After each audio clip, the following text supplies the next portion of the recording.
1월 네 번째 주일, 주일 전에 오신 우리 모든 성도님들 예수 그리스도의 은혜와 평강이 함께 하시기를 축복합니다. 오늘은 이사야서 5장 또 고린도 3장에 있는 말씀을 통해 교회 하나님의 포도원, 또 하나님의 포도원인 교회에 대해서 함께 말씀의 은혜 나누도록 하겠습니다. 성경에 하나님과 교회의 관계를 여러 가지 모습으로 묘사하고 있죠. 제일 떠오르는 이미지가 신랑과 신부의 이미지입니다. 그런데 또 성경에서는 오늘 이사야서의 말씀을 통해서 하나님과 교회의 관계를 포도원 지기와 포도원으로 묘사하고 있는 것을 보게 되죠. 이사야 27장 2절과 3절에 이렇게 말씀합니다. 그날에 너희는 아름다운 포도원을 두고 노래를 부를지어다. 나 여호와는 포도원 지기가 되며 때로는 물을 주며 밤낮으로 간수하여 아무든지 이를 해치지 못하게 하리로다. 하나님께서 이 땅에 세운 교회 마치 포도나무를 심은 것처럼 돌보시고 지키시고 인도하시겠다라고 말씀하는 거죠. 이 땅에 교회를 세우시고 음부의 권세가 흔들지 못하도록 늘 돌보시겠다 약속하고 계십니다. 여러분, 하나님이 왜 포도원인 교회를 이 땅에 심으셨을까? 바로 하나님께서 이 땅의 교회를, 우리 성도님 한 분 한 분들을 사랑하기 때문입니다. 오늘 본문 1절의 말씀을 같이 한번 읽어보겠습니다. 나는 노래하되 내가 사랑하는 자의 포도원을 노래하리라. 내가 사랑하는 자에게 포도원이 있으며 심히 기름진 사내로다. 하나님이 이 땅에 교회를 세우시며 가장 좋은 땅에 가장 좋은 열매를 원하시면서 이 땅에 포도나무를 심으신다, 교회를 심으시겠다라고 말씀하고 있습니다. 여러분, 포도 열매, 주렁주렁 맺힌 포도 열매, 하나님의 사랑의 상징이다라고 얘기할 수 있죠. 이스라엘뿐만 아니라 이 지중해 연안의 많은 나라 중에 있어서 중요한 농사 가운데 하나가 바로 포도 농사입니다. 이 지중해 지역은 포도가 자라기에 아주 적합한 토양과 기후를 갖고 있다라고 하죠. 여러분, 오늘 본문에서 기름진 산에 하나님께서 포도나무를 심으시겠다라고 이렇게 말씀하고 있습니다. 여러분, 우리 이미지로, 생각으로 기름진 산, 기름진 땅이 기름지다라고 생각하면 너른 평화에 아주 곡식이 무럭무럭 자라고 아주 거름과 이 부적토가 많은 그런 땅을 생각하게 되죠. 그런데 여러분, 포도나무가 자란 산은 이 기름진 산이다라고 이렇게 얘기합니다. 포도나무가 잘 자란 아주 특별한 토양이 있다라는 거죠. 제가 오늘 설교를 준비하면서 이 포도나무가 잘 자랄 수 있는 최적의 토양이 어떤 땅인가 이렇게 조사를 좀 해봤어요. 이 포도나무가 자라는데 가장 좋은 땅은 이 테라로사, 붉은 토양이라는 뜻을 가진 이탈리 말인데, 이 붉은 토양이 포도나무가 자라기에 가장 적합한 땅이, 최상의 품질을 얻을 수 있는 그런 땅이다라고 얘기하죠. 사진 하나 준비해 왔는데 한번 보시기 바랍니다. 정말 여러분, 포도나무, 이 땅이 아주 붉은색을 띠고 있지 않습니까? 이 겉으로 보기에 맨 땅의 표면은 붉은색인데, 이 땅을 조금만 더 파 들어가면 다른 여러 퇴적물들이 만나는 이 땅의 성분이 다른 토양입니다. 그래서 이런 토양에서는 다른 식물은 잘 자라지 않는다고 그래요. 오직 포도나무만 이런 토양에서 아주 적합하게 잘 자랄 수 있다라는 거죠. 서로 다른 토양이지만 서로 다른 토양이기 때문에 포도나무 뿌리가 깊이 열매를 맺으면서 아주 좋은 포도 열매를 맺을 수 있다라고 합니다. 그래서 여러분, 포도나무를 재배할 때에 너무 많은 부적토, 이 거름이라고 하죠. 이 거름을 너무 함부로 많이 주게 되면 이 뿌리가 깊이 내려가지 못해서 엉뚱하게 좋지 않은 열매를 맺을 수밖에 없다라고 하죠. 오히려 그 부적토를 조금 주고 거의 안 주다시피 하고 뿌리 스스로 깊이 땅 속에 뿌리를 내리도록 해야 그 포도나무의 힘으로 좋은 열매가 주렁주렁 맺힌다라고 이렇게 얘기합니다. 포도나무의 땅에 있는 다양한 석회석, 자갈, 모래 암반 등이 포도를 더 건강하고 맛있는 열매를 맺는데 좋은 토양이 된다라는 겁니다. 그리고 이 땅에 섞인 자갈, 섞인 토양은 낮 동안에 열을 보존했다가 밤이 되면 그 지열을 보존해주는 그런 역할을 한다라는 거죠. 저는 이 포도나무에 관한 것을 쭉 연구하면서 하나님이 왜 이 땅에 하나님과 교회를 포도원에 비유하셨는가라는 것을 깨닫게 되었습니다. 여러분, 우리 교회는 얼마나 다양한 사람들이 모인 곳입니까? 서로의 배경과 다 너무나 다양해서 일일이 하나하나 그 다름을 표현할 수 없을 정도로 다양한 사람들이 모인 교회이죠. 여러분, 교회는 엘리트만 모인 곳이 아닙니다. 공부 많이 한 사람, 사회적으로 지위가 높은 사람들, 여러분, 이런 사람들만 모인다면 어떻게 교회를 교회라고 할 수 있겠습니까? 서로 다른 배경과 환경을 가진 사람들이 서로 모여 함께 사랑하고 주님의 사랑을 실천하는 곳, 이곳이 바로 교회입니다. 여러분, 너무나 다른 환경 가운데 사는 사람들이 함께 지내다 보니까 때로는 우리가 교회 생활하면서 신앙의 생활을 하면서 상처를 입을 일이 종종 있는 것을 보게 됩니다. 우리 가운데는 성숙한 사람도 있고 성숙하지 못한 사람도 있죠. 그래서 성숙한 사람이 미성숙한 사람을 만날 때 여러분 서로 품어주고 안아주어야 하죠. 미성숙한 사람이 가지고 있는 가시돋친 말들, 여러 가지 행동으로 인해 때로는 상처 입고 아파하는 분들을 종종 만나게 됩니다. 상처 입은 사람들, 어떤 분들은 교육자에게 상처 입은 분들도 계신 것을 보게 됩니다. 또 어떤 분들은 함께 봉사하다가 믿음의 형제 자매에게 상처 입은 분들도 보게 되죠.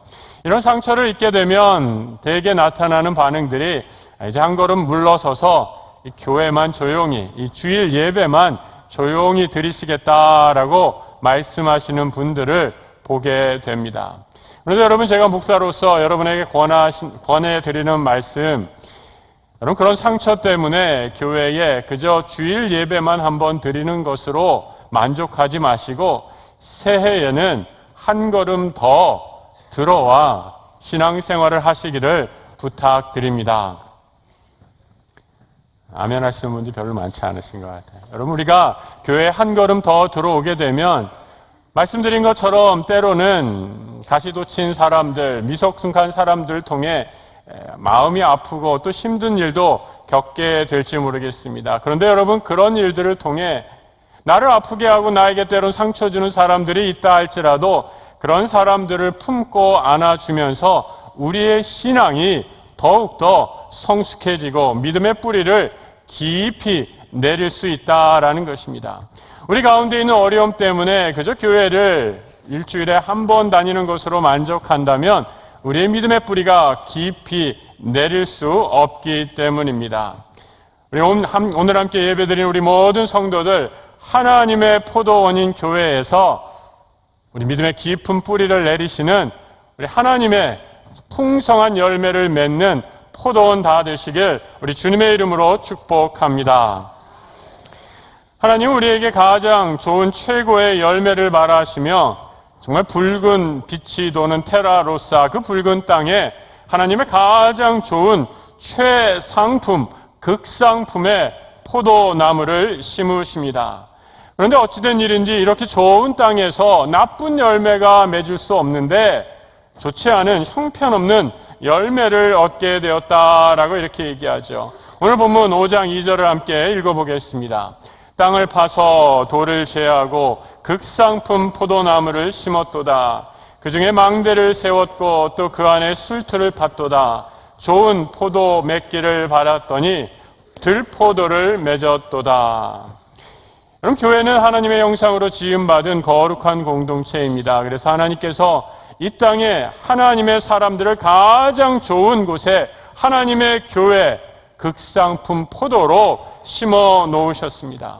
당연히 좋은 포도 열매를 맺어야 하는데 어찌된 일인가 전혀 기대하지 않았던 들포도가 맺히고 말았다라는 거죠. 뿌리가 깊이 내리지 못하고 맛도 별로 없고 볼품도 없는 그런 아주 알갱이가 작은 들포도만 주렁주렁 열려 있더라라는 겁니다. 어찌된 일인가요? 마태복음 13장에 보면 천국 비유 가운데 씨 뿌리는 비유가 나와 있습니다. 밭에 똑같이 하나님께서 농부가 가장 좋은 씨를 그 밭에 뿌렸다라고 말씀하죠. 그런데 어떻게 된 일인지 이 밤에 점점 곡식이 자라면서 가라지가 함께 자라나는 것입니다. 뿌리지도 않았던 가라지가 도대체 어디에서 생긴 것일까? 원수가 간밤에 와서 밭에 이 가라지 씨를 뿌려놓고 갔다라는 거죠. 종들이 얼마나 화가 났는지 모릅니다. 열심히 일했는데 이렇게 아름다운 하나님의 밭에 좋은 씨를 뿌리면 좋은 열매가 나야 될 터인데 가라지가 쑥쑥 올라오는 것을 보고 종들이 너무 화가 나 주인님 이 가라지를 다 뽑아버릴까요? 이렇게 주인에게 묻습니다. 그럴 때 주인이 어떻게 대답하는가? 마태복음 13장 29절 이하입니다. 가만두라 가라지를 뽑다가 곡식까지 뽑을까 염려하노라.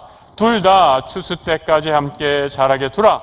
추수 때 내가 추수꾼에게 말하기를 가라지는 먼저 거두어 불사르겨 단으로 묶고 곡식은 모아 내 곡간에 넣으라. 여러분, 이 땅에 하나님의 사랑으로 탄생한 교회 당연히 아름다운 열매를 풍성히 맺어야 합니다. 그런데 이 하나님의 교회에 늘 시험이 있다라는 거죠.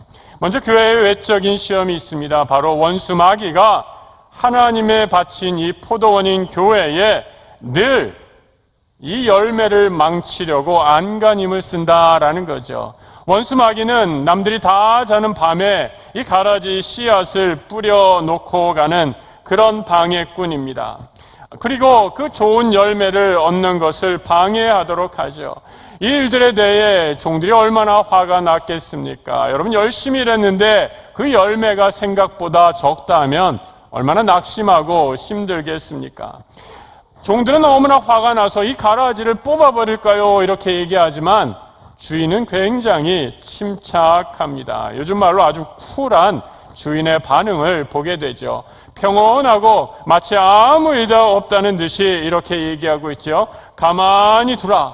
마치 주인은 가라지를 뿌린 원수가 이런 일을 이미 했으리라라고 짐작했던 것처럼 그 반응이 아주 침착하고 태연한 것을 보게 됩니다.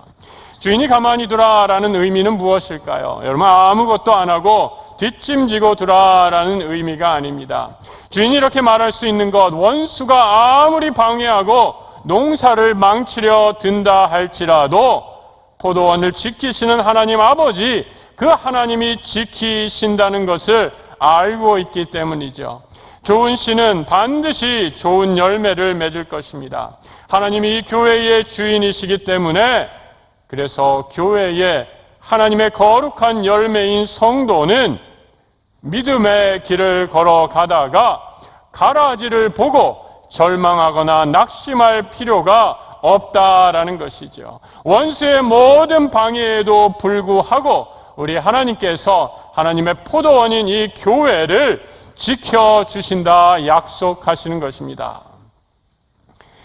여러분, 우리 교회 52년의 역사를 한번 되돌아보시기 바랍니다. 우리 교회 52년의 역사 가운데 이제는 저 아주 아련한 먼 기억이 된 추억의 역사들, 여러분 이제는 기억도 잘 안 나는 그런 수많은 일들, 그 일들을 아마 우리가 다 리스트를 뽑아본다면 얼마나 많이 있겠습니까? 그런 여러 가지 어려운 상황들, 우리 공동체, 우리 또 성도님들 개인 한 분 한 분 가정에 있었던 수많은 어려움들, 그 어려움들 가운데서도 하나님께서 우리를 지금 여기까지 지켜주셨기에 오늘 우리가 이 자리에 함께 모여 예배하고 있는 것 아닙니까? 하나님의 거룩한 열매 하나님께서 지키고 보호하십니다. 이 사실을 꼭 기억하고 하나님이 주신 평강과 은혜를 누리시는 우리 성도들 되시길 우리 주님의 이름으로 축복합니다. 원수가 뿌린 가라지가 교회 공동체에 임한 외적인 위기였다라고 한다면 포도원의 또 다른 위기는 바로 내적인 위기이죠. 여러분, 이 내적인 위기는 하나님의 포도나무인 교회, 우리 성도 한 사람 한 사람이 내가 얼마나 소중한 존재인지를 망각할 때 일어나는 더 심각한 위기라고 얘기할 수 있습니다. 하나님은 이 땅의 교회를 그리스도의 핏값 주시고 사신 거룩한 교회로 삼아 주셨습니다. 그리고 이 땅 가운데 하나님의 아름다운 생명의 열매를 맺기를 원하시지요. 그 마음이 디도서 2장 14절에 이렇게 표현이 되어 있습니다. 같이 한번 읽어보죠. 그가 우리를 대신하여 자신을 주심은 모든 불법에서 우리를 속량하시고 우리를 깨끗하게 하사 열심히 하는 자가 자기 백성이 되게 하려 하심이라. 여러분, 구약에서 하나님이 이스라엘 백성에게 원하셨던 것, 포도나무에 포도원에 열린 주렁주렁 열매를 많이 맺힌 포도 최상의 열매라면, 신약에서는 하나님께서 왕같은 제사장이요 거룩한 택하신 족속으로 우리를 부르십니다. 하나님이 택하신 백성이 되어 깨끗하고 하나님 나라의 거룩한 일들을 감당하는 주의 백성이 되기를 원하시지요. 베드로전서 2장 9절의 말씀, 너희는 택하신 족속이요 왕같은 제사장들이요 거룩한 나라요 그의 소유가 된 백성이니 이는 너희를 어두운 데서 불러내어 그의 기이한 빛에 들어가게 하시니에 아름다운 덕을 선포하게 하려 하심이라. 하나님, 우리 한 사람 한 사람 이 땅의 교회인 거룩한 성도 한 분 한 분을 택하신 족속 왕같은 제사장으로 부르시고 계십니다. 그리고 하나님의 자녀로, 빛의 자녀로 이 땅을 살아가기를 원하시는 거죠.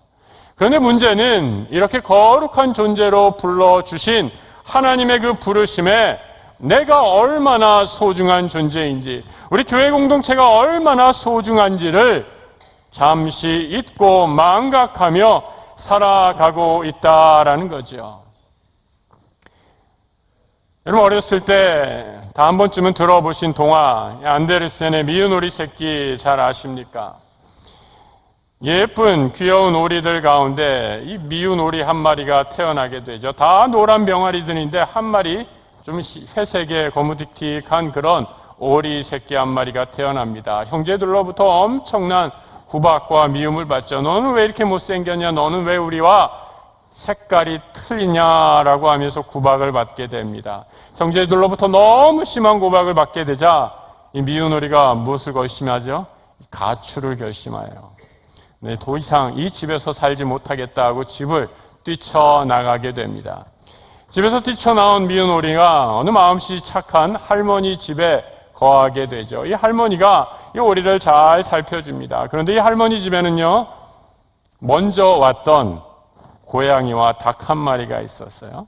이 고양이와 닭 한 마리가 얼마나 텃세를 부리는지 할머니만 안 계시면 너는 왜 늦게 들어온 놈이 할머니의 사랑을 뺏어가려고 하느냐라고 하면서 이 미운 오리 새끼를 끊임없이 못살게 굴고 괴롭히는 겁니다. 미운 오리는 더 이상 또 이 할머니 집에서 살 수 없겠다라고 생각하며 집을 나오게 되죠. 추운 겨울날, 먹을 것이 없이 추운 겨울날 하늘을 올려다보는데 아주 아름다운 하얀 백조가 하늘을 날아가는 모습을 보면서 나도 저런 백조와 같이 하늘을 날 수 있다면 꿈꾸며 살아가다가 배고픔에 지쳐서 겨울 그 호숫가 근처에 쓰러지게 됩니다. 여러분, 이 오리가 그때 이 죽어가는 오리를 발견한 건 마음씨 착한 나무꾼이 이 오리를 발견하게 되죠. 이 나무꾼은 오리를 또 데려다가 지극정성으로 보살피면서 오리는 다시 기운을 차리게 됩니다. 그런데 어느 날 이 나무꾼이 저녁상을 준비하고 잠깐 나갔다 온 사이에 집안에 숨어있던 둘째란 놈이 이 주인이 나무꾼이 차려놓은 상을 다 뒤엎어버리고 맙니다. 그리고 때마침 주인 식구들이 돌아오는데 이 상을 뒤엎은 것, 이 들쥐가 그랬는데 이 오리라고 오해를 한 겁니다. 온 식구들이 오리를 나무라지. 아니, 이런 배은망덕한 오리, 나쁜 놈이 있나? 우리가 너를 거두어서 키웠는데 주인의 은혜도 모르고 이렇게 우리에게 상을 다 잔칫날 엎어놓고 이런 은혜를 모르는 짐승 같으니라고 하면서 오리를 또 쫓아내게 되죠. 아무도 보살펴 주지 않던 오리, 한겨울에 쫓겨나 그는 작은 돌문 동굴 틈에서 들쥐가 먹다 남은 음식을 먹으면서 연명하는 정말 가련한 신세를 면치 못하게 되죠. 긴 겨울을 지나고 이제 봄날이 되었을 때 여러분 녹아 얼었던 호수가 살살 졸졸 시냇물처럼 흐르는 그 물 위에 그 물가에 비친 자신의 모습을 발견하게 됩니다. 여러분 겨울을 지난 오리의 모습 이전에 아주 미운 오리 새끼로 그 회색의 우중충한 그런 털을 입고 있는 오리가 아니라 흰색의 아주 아름다운 백조로 변해 있는 자신의 모습을 보게 되지요. 그리고 날개에 힘을 얻고 하늘을 향해 이제는 오리가 아니라 백조로 날개 치며 올라가게 된다라는 거죠. 여러분, 저는 어린이들이 읽는 이 안데르센의 미운 오리 새끼, 저는 우리 그리스도인의 정체성, 우리 교회됨을 잘 알려주는 아주 좋은 동화가 아닌가 생각합니다. 하나님 나라 공동체를 섬기다 보면 여러분 때로는 원치 않은 크고 작은 일들을 경험하게 되죠. 외로울 때도 있고 불필요한 오해를 살 때도 있고 나는 열심히 했는데 남들에게 미움을 받을 때도 있을지 모르겠습니다. 나는 잘못한 것 하나도 없는데 억울한 경험을 하게 될지도 모르겠습니다. 원치 않은 어려움으로 인해 우리는 잠시 내가 누구인지를 잊고 살아간다라는 거죠. 성도 여러분, 꼭 잊어서는 안 됩니다. 우리 한 사람 한 사람 내 삶이 때로 아무리 힘들고 어렵다 할지라도 우리는 하나님의 택하신 족속이고 왕 같은 제사장으로 불러준 하나님의 백성이라는 사실입니다. 하나님이 가장 좋은 극상품 포도로 이 땅에 심기어진 사람들입니다. 서로 시기하고 질투하며 미워하라고 이 땅에 보내신 것이 아니라 이 땅에 하나님의 포도원으로 많은 열매를 내며 살아가라고 하나님께서 불러주신 하나님의 자녀들이다라는 사실을 결코 잊어서는 안 됩니다. 우리 옆에 있는 분들 보면서 한번 이렇게 말씀해 주세요. 집사님 백조세요. 한번 이렇게 얘기해 주세요. 백조같이 보이십니까, 여러분?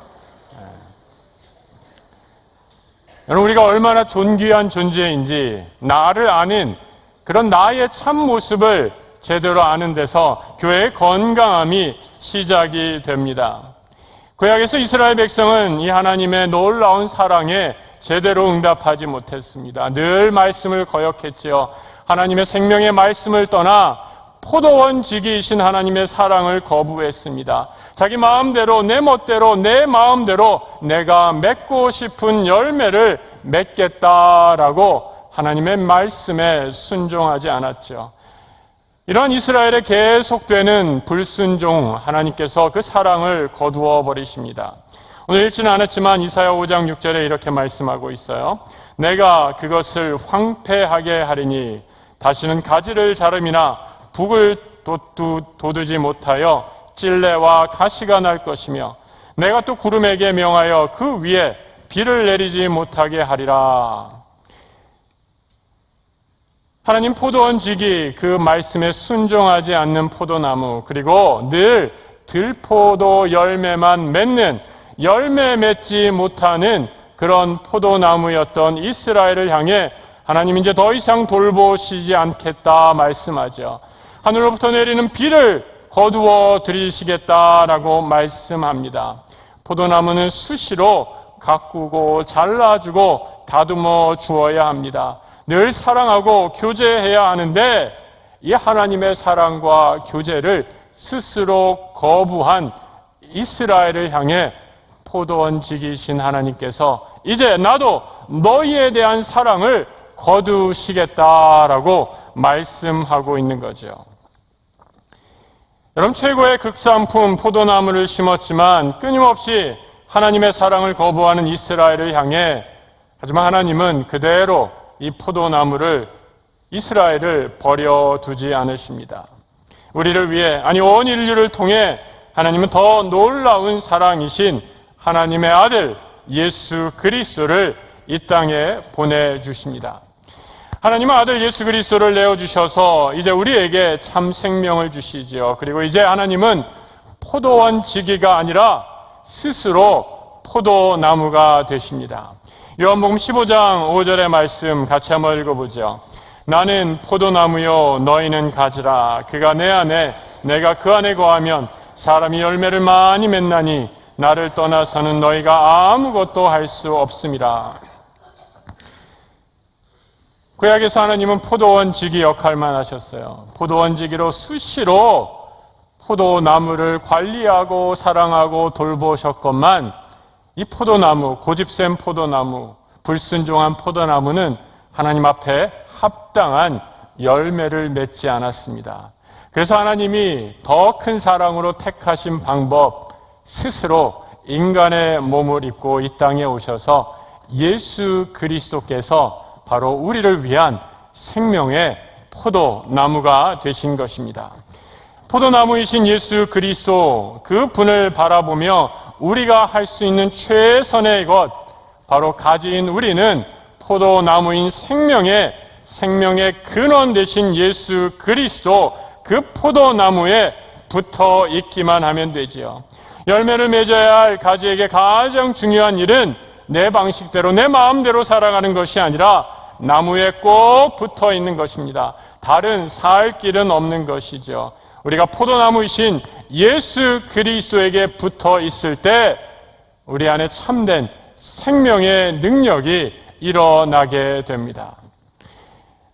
여러분, 우리 모두는 다 여러 가지 원치 않은 상처, 쓴뿌리들을 갖고 있는 사람입니다. 여러분들의 마음속에, 여러분들의 정서, 환경 가운데 내가 원치 않게 자라면서 환경이 주는 쓴뿌리가 있죠. 여러분, 가지가 병에 걸렸을 때 가장 좋은 방법은 무엇입니까? 건강한 나무에 접붙여지는 것입니다. 건강한 나무에 접붙여지게 될 때 그 병든 가지는 새로운 생명을 얻고 새 힘을, 생명의 능력을 얻게 되어 회복하여 열매를 맺게 되는 것이죠. 이제 하나님은 포도원 지기가 아니라 스스로 포도나무이신 예수 그리스도를 이 땅에 우리에게 선물로 주셔서 예수 그리스도 생명이신 그 나무에 우리를 꼭 붙어 있으라 초청하십니다. 이제 우리가 할 일은 생명이신 그 주님께 붙어 있는 것입니다. 예수에게 붙어 있는 한, 우리가 그 생명의 열매를 꽉 붙잡고 있는 한 우리 안에 있는 모든 쓴뿌리들, 우리의 모든 연약함들, 우리의 모든 질병과 아픔들이 하나님 안에서 생명의 능력으로 치유되고 나음을 입게 될 줄 믿습니다. 하나님의 풍성한 포도원으로서의 생명의 능력을 감당하는, 하나님 나라에 접붙임받은 예수 그리스도를 붙잡고 살아가는 생명의 포도원 되는 우리 교회가 되기를 우리 주님의 이름으로 축복합니다.